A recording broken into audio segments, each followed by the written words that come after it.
Okay, this is Paul Glumaz with General Welfare Presents. Today is the 27th, I believe, of March. We're in the spring, and over the last week we've had some incredible developments on a global scale, on the global picture. You have to understand that from the time Trump was elected in November of 2016 to now, almost two and a half years, the world has been waiting. You have to understand this. They have been waiting to see what's going to happen in the United States, and everything is on hold. The government bureaucracy of the United States, from the State Department to the Defense Department to the Justice Department, all these agencies and all these people left over from Obama and previous administrations, their line was, don't listen to this asshole, Donald Trump. He is a freak. He is a fluke. He got in there because the American people, had a bad moment. And also, he got in there because of the Russians, of Russian collusion. Whatever the particular reasons, he got in there. Don't worry about him. He's going out. Don't listen to him. Don't anything he agrees to. It's not viable. Okay, so this Russia collusion thing is absolutely the driving force in the global political process. Nonetheless, despite that, having Trump in the White House, even under those conditions of uncertainty and undetermining, was 2.5 years for forces internationally to move in the direction of a new paradigm. And this is the whole point. During those 2.5 years, China's Belt and Road expanded. Russia's pivotal role in defeating terrorism and defeating ISIS carried on over those 2 years, over those 2.5 years.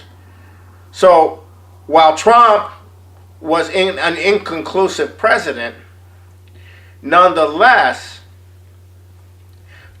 that period of time allowed for certain developments that have had earth-shattering effects.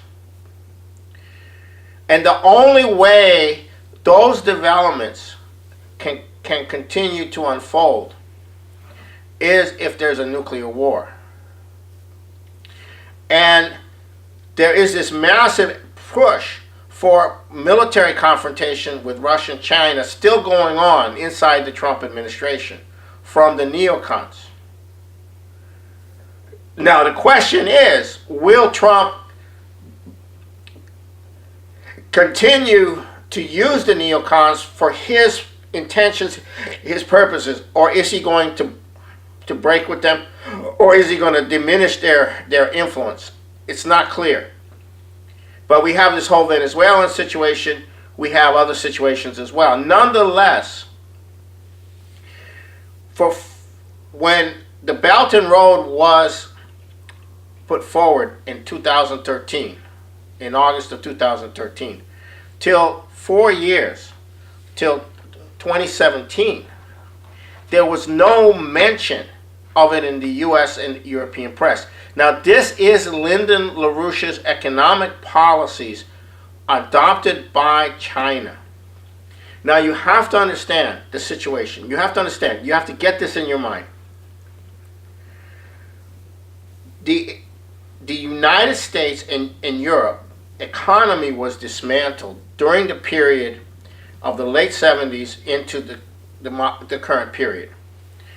And it was when China opened up, all these manufacturing of cheap products started to occur. And the Chinese were being paid 1/20th the wage initially that the Europeans and the Americans were being paid. And the idea was to dismantle the economy of the high industrial developed area and farm everything out to China. And the idea was to deindustrialize the world, but still maintain the manufacturing, the cheap manufacturing in China. Now, this caused massive dislocations internally in China as everybody was starting to move towards these free trade areas. But eventually, the Chinese realized they were making a huge mistake, and so they started to move towards an infrastructure orientation around 1994, which is about 16 years after they opened up. So since 1994, they've been moving to develop infrastructure, science, education, and so forth and so on. And in 2013, they adopted LaRouche's Belt and Road policy, and the incredible transformation that's going on. And last week, Italy was the first G7 country and the second major industrial power in Europe that signed on to the Belt and Road. And this is huge. It means they're going to partner with China in developing Africa. This means no more of the Portugal, Italy, Greece, Spain, pigs, being under the thumb of the European Union. China is moving into those regions with development and a future. And there are areas of Italy, the Mezzogiorno, which is the southern part, in Sicily, have never been developed, and they are going to be developed now, and they're going to be developed quickly as part of the whole development. Now, not long after that, you got the Mueller report. No collusion. So you have no collusion, Italy joining the Belt and Road. And what does that mean? Now, prior to that, there was a conference put on by Helga Zepp LaRouche and the Schiller Institute in Milan. And the leading government figure organizing the economic development of Italy, Michele Garacci, spoke. And he was attacked for speaking with LaRouche. And the leading economist, the leading former finance minister, economics minister, etc., Julio Tremonti, when asked about the Belt and Road in the Italian press, he said it originates with a project by Lyndon LaRouche, the American visionary, Lyndon LaRouche. So this is a signal from the Italians that this is coming from LaRouche and that they're working with Italy, and this is a new paradigm. Now, up until that moment, the French were attacking Italy, the Germans were attacking Italy, etc., for breaking with the euro and so forth. But as soon as the Mueller the Mueller report came out, no collusion, there was an abrupt shift in France. Now, Xi Jinping came to Italy with 500 business people, an entourage of 500, and they last Saturday signed a memorandum of understanding, and then yesterday he was in Paris and to meet with the French to promote the Belt and Road, and and what Macron did, he said, we're going to bring in Merkel and Juncker. So the shift that has occurred, and this is just today, just as like yesterday, today, is that the European Union is saying, well, we better collectively work a deal with bringing Europe into the Belt and Road. Collectively. You have to get a sense of this. They would not have done so if they thought Trump was going to go down, if they thought the British would have regained complete control over the United States. Because remember, the main enforcer of the European Union is not European. it was the Obama administration and the earlier Bush administration. Those are the enforcers of the European Union. The European Union sucked as far as the European countries are concerned. So this opens up the whole issue of Europe as a whole going with the Belt and Road and breaking with the British and creating their own European system free of the British. This is huge. I'm not saying it's gonna happen just like that, but that's what's indicated. This is enormous, okay? And this is all in reaction to China's efforts, Russia's ability to keep international terrorism from becoming the dominant force in the world of chaos, and the inconclusive Trump administration, where Trump is looking for a way out for the United States, which has been put into this situation over many decades of economic decline. And a large part of that economic decline was brought about because the financiers, the international financial people, took a lot of the U.S. industry and moved it to China to take advantage of the cheap labor. So which is why you have such an anti-China sentiment among many of the working class. But Trump doesn't blame the Chinese. He blames the powers that ran the United States. So the whole tariff thing is an attack on the previous policy, and is forcing a dialogue with China over what to do. But Pompeo and, well, particularly Bolton are trying to wreck this. They're also trying to wreck the North Korean thing, because the North Korean situation is part of that whole process, where Russia and China are working together with the United States to resolve that North Korean situation so you could get an end to that situation. And so when Bolton, with the Treasury Department, did the increased sanctions on North Korea, and the North Koreans walked out of the bilateral discussion they were having with South Korea, Trump did something that previously he would not have done, but the Mueller report was out. He did what? He reversed the sanctions. So this is the kind of situation that we're in. So now the question is, can this situation of 2.5 years of collusion, can it now begin to reverse and begin to investigate the forces that carried this monstrous attempted coup out against the president? Now, very important, the British were at the center and at the top of it. British intelligence and the Foreign Office. And it's very important that they get fully outed. Now, they started to get outed in a retweet by Donald Trump last week. Tulsi Gabbard from Hawaii, congresswoman who's running for president, had a tweet about how all these policy people and others were causing a crisis because they were, the whole Russiagate was creating a situation where Trump had to do everything to appear not to be Putin's puppet. And this was leading to nuclear war.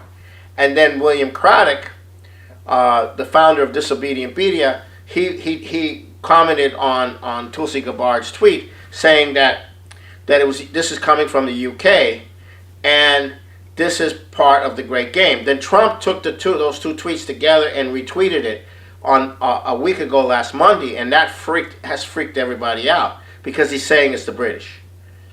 And so now there's a huge scramble over who's going to fall, who's going to take the fall for all of this. And you can see this mad scramble in that this guy Brennan, who was calling Trump basically treasonous agent of Putin, is saying, well, maybe I had misinformation. So he's running scared. So you have this now this is cleanup time. And unlike Fox, we don't care about Hillary. We want to go after the British. We want to go after the people running this thing, because they're still running operations. They're still running the neocons. And the neocons are running amok, and they have to be defeated, or else we could very well be in a nuclear war. But nonetheless, this is our opportunity to move. Now, there are tremendous alarms about the financial situation occurring. And the situation is revolves around the packaging of corporate loans, indebtedness into these toxic financial instruments that are bundled up and sold like they get a higher interest rate. They're like derivatives, and then the derivatives are put on top of them. And there's a real concern about this, and so you have a complete disconnect between the stock market and the real economy. Now, it is true that a lot of economic activity has occurred in this period, increased in the United States because of the repatriation of capital into the physical economy and manufacturing and so forth, and the trade, and also the lessening on the regulations involved in construction and so on and so forth. However, that cannot last. And there is no fundamental way by which Wall Street and the City of London can finance the necessary expansion and development of infrastructure. Now, Trump promised that, and he's trying to work with the Democrats on it because the Republican policy on that is terrible. But where is the money going to come from? And the thing that the Italians have been telling the Trump administration, our friends in Italy, has been saying, look, the Chinese have this massive surplus of dollar trade surplus of dollar reserves. Put those into a facility and put those to work building long-term infrastructure in the United States. That would expand the world economy. That would expand the U.S. economy. It would put people to work, and more importantly, it would create a more advanced America. So if the Chinese were the recipients of our industry as part of an attempt to loot both the U.S. and China, why shouldn't the United States be the recipient of Chinese dollars, U.S. dollars, Chinese credit to develop the United States, so that China can go forward, we can go forward? That is the new paradigm. That's what the Chinese are trying to get the U.S. to do. Now, with European Union starting to move in that direction, that could help that process. But we have these neocons who are still saying that China and the Belt and Road is the axis of evil. They're still saying that, and that's a problem. That's a problem. So so it's very confusing, and because these guys are still operating off of this Cold War geopolitics. The United States has to rule the world. But the United States has 800 bases all over the world. How many bases do you think the Chinese have? One. Outside of China. And there may be another one they're building.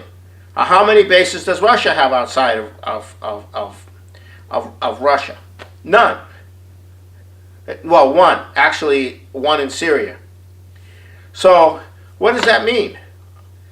Where is all our money going? It's maintaining 800 operational bases all over the world. What does that do?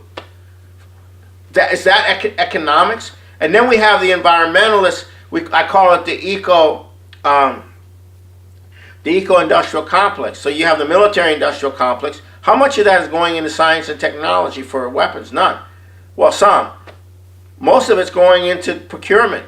Most of it is involved in, the U.S. budget, military budget is higher than the rest of the world's budget combined, but it's all going into this military-industrial complex.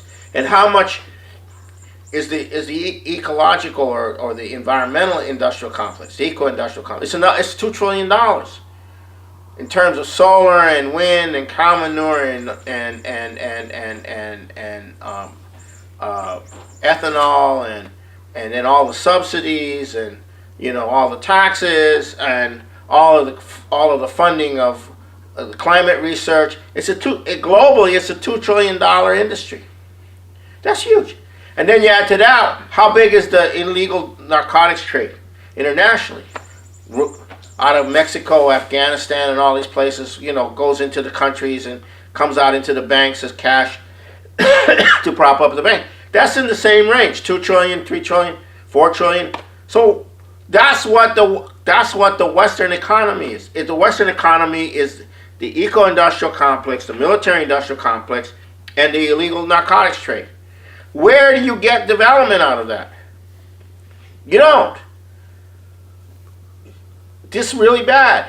It's a really bad situation, and those people whose existence depends on those things, and those people whose you know, shall we say, their bread is buttered there, you know, they're resisting they're going to resist any change.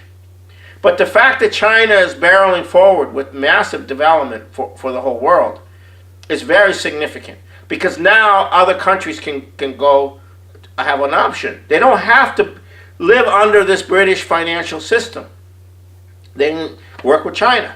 They don't have to listen to the International Monetary Fund. They can work with China. Oh, you want to build that? No, we don't let you. You have to follow structural adjustments. The Chinese say, we'll give you a 50-year loan at low interest rates. You can pay us 50 years from now. Hey, that's a good deal, right? So that's the kind of thing that's very different. Oh, that's Chinese imperialism. It's a debt trap. No, the IMF is the debt trap. The international bankers are the debt trap. The China is the infrastructure trap. So you get infrastructure, you get development. Why is infrastructure so important? Because you ain't gonna have, nobody's life means anything productively if there's no connection to the markets, if there's no connection to the ports, if there's no connection between you and the country next to you. Without the infrastructure, production can't occur and can't be distributed. And you can't have trade. Infrastructure is very important. Without the transcontinental railway system that we built in the late 1800s, you wouldn't be able to even have a country. Every point along the way is a point of development. You wouldn't have towns, you wouldn't have cities.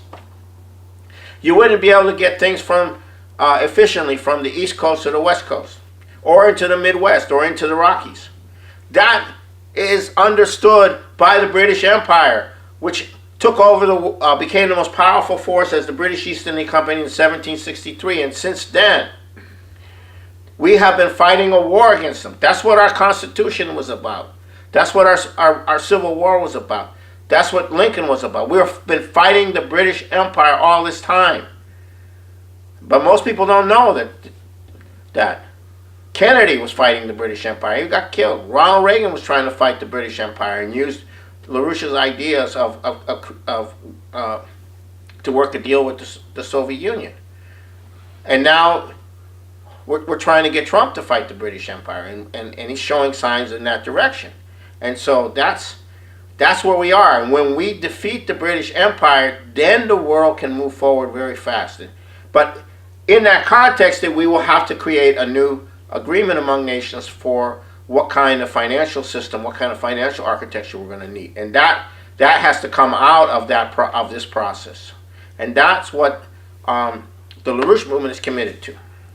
Now, here's the very important point: there will be a memorial for LaRouche on June 8th in Manhattan. This will be live stream, webcast. We will have a place in Seattle where people can come and watch it and participate with us. But here's a very important point. In effect, Trump was exonerated. The same crowd, Mueller, the Justice Department, the same crowd that went after LaRouche and framed him up, destroyed and slandered him. The media. I mean, the media attack on LaRouche was so horrendous. It created this environment of psychotic, like if you even mentioned that you were thinking about LaRouche, or you actually believed in anything, or even if you were considering anything of LaRouche's, you got attacked. You got attacked. That's how thick it was. Well, you need to have people be able to discuss ideas, to discuss these policies. And whenever someone tries to adopt these policies, they get accused of being with LaRouche. So we're going now for the exoneration of Lyndon LaRouche. Donald Trump has now effectively been exonerated. Now we need to exonerate LaRouche. and it can be done. And so that the purpose is to create the environment where people can talk about these ideas, where people can actually discuss this. It's not like you have to whisper in private, and which is what a lot of people are doing around Trump. You know, you have a lot of people up until now have been whispering in private. Oh, I kind of like Trump. I kind of like Trump. You know, that's been going on. Well, it's even worse with LaRouche, and that we have to address that. So the world is changing very fast, and we are entering an unprecedented situation. But the crisis facing us is not resolved, and it won't be resolved until the British Empire is crushed, until we have a new financial architecture, and until we have agreements between nations to promote mutual development. And this is where we are. That is a new paradigm. That's what Lyndon LaRouche conceived of from the very beginning. That's what this has been all about for the last 45 years, is to create that new paradigm. It's to move out of the imperial system, to move out of the balance of power of nuclear war. We've been living under nuclear terror since the Cuban Missile Crisis and earlier. Our entire minds have been shaped by that nuclear terror. We need to get past that. But you don't get past that through disarmament. You get past that through mutual economic development. And we're on the edge of doing that. But there are huge battles ahead.